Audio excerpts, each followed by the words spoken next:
We have, I think, our next set of guests joining us right here. We have Utpal Sheth joining us from Trust, and we have Sridhar Shivaram joining us from Enam. Gentlemen, great to have both of you here. Thank you for inviting. Thank you very much, and thank you so much for being. Congratulations on the 25 Thank years. you, thank you so much. Thank you. And you guys have been part of it, Yes. right? I mean, I think we'll be able to see spot one of you 20 years younger on one of these balls. How does it feel, Sridhar? I know I Please. joined the markets in '94, and I think those days, I think Utpal will also know that it was information was hardly available. I mean, you had to literally scratch around to get information, and then you had the likes of CNBC come in '99, 2000, and it's been. We've been part of the journey along with CNBC and seen the markets grow from where it was to where it is now. Utpal bhai, your thoughts, So I can reflections? Sridhar looks as young as he did 25 years ago. But having said that, I think CNBC was something that started when we were seeing the markets, and it's been a part of the evolution of the markets.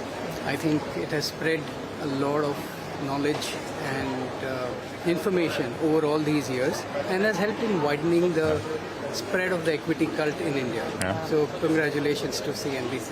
You know, gentlemen, exactly on that, sort of crystal ball gazing ahead, maybe not 25 years, but maybe 10 years or 15, whatever is the time frame. The fact that this equity cult has started, financialization of savings, I don't think this wheel can be reversed now. It's set in motion a completely, new paradigm, right? What do you think this is going to mean 5 to 10 years down the line for our market? Because while the wall of money is coming in, there are always sort of debates around valuations are too much, whether we lose sight of reality, so on and so forth. So the positives, the negatives. What will this massive shift mean for the Indian equity market? I think fundamentally India used to be a risk capital deficit economy. I think we are moving towards a risk capital surplus economy. That gives a huge boost to entrepreneurship in the economy. And that's a paradigm shift to my mind. This paradigm is possible by various steps that governments have taken, but there is also a structural reduction of risk in India. If you see the interest rate differential between India and the US, if you see the foreign exchange forward rupee depreciation rates, if you see the volatility in exchange rates and interest rates, all of those factors, the risks are much lower than in the past. And this is being reflected in the markets. Volatility is structurally lower than what it was in the past. The market's getting deeper. The market's getting deeper, sort of with the participation broader. Everything. The Koreans want to monetize so deep that you got $3 billion you wanted? Well, if it's a good offering, we'll give it to you. Sridhar, your thoughts on Yeah, so- a little bit about here and now as well. I mean, because No, this is of the first pullback we are seeing in about which is exceeded 10% from the top. I'll give two statistics. One is that if you take the rough returns are about 13-14%. Yes, please. So without the wall of money from the domestics, we already have, last 20 years gave us about 14% CAGR. I don't see any reason why that should not be replicated. In fact, should be more in the next 20 years. And the other thing on this correction that people are really, worried so much about, look at the last 1 year returns. Nifty is up still 20%, mid-caps up 30%. If you had told me last year, same time, that the government is not going to get full majority, that you'll have two wars going on, inflation is going to be 6%, and yet you'll get a 30% market return, I would have said it's a joke, but that's where we are. And also keep in mind that for 54 months, we didn't get a 5% correction on a monthly basis. The last 5% correction was in March of 20, and then we got a 5% correction on a monthly basis last month. I mean, that's the extent of, we got used to getting, returns in the market. And both of us have seen markets for so many years. It very rarely happens like this. So this is a Cinderella moment that we saw. And maybe it's coming closer to 12. And then we'll start a new Cinderella moment now. That's actually true. By the dip, the last 3-4 years, what was the dip? 3%. So that was the kind of market that we were in. But on the immediate concerns, just the here and now, because the narrative shifted very quickly. From being the market where you have to be in and stop being bogged down with valuation. That was the narrative up till September when we peaked. Now earnings are not earnings are faltering, FIs are exiting, China could be better, US home market bias. Suddenly we're in the business of hearing narratives, right? So narratives are shifting. Where does the reality or the actual truth lie, Sridhar? So I think the reality earnings have disappointed. Markets were ahead of time. And we'll take a 6 months, maybe 9 months pause, which is perfectly fine in the longer term, which is perfectly fine. Earnings catch up. Uncertainties will be behind us. And this market will move on. We've seen many such events in the past.